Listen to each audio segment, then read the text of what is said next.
This is a 1990 Volvo 740 Turbo Wagon.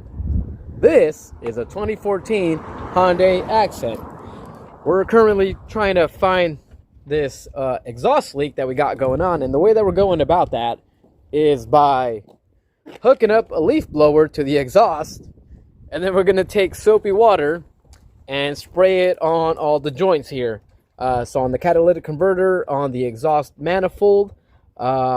The best way to do this would be to hook up a smoke machine to it, but I don't have one, and I'm not going to go out of my way and buy one. So we're going to try the leaf blower.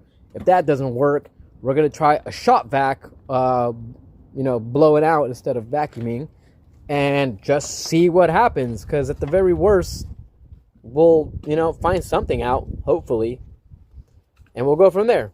Keep moving forward.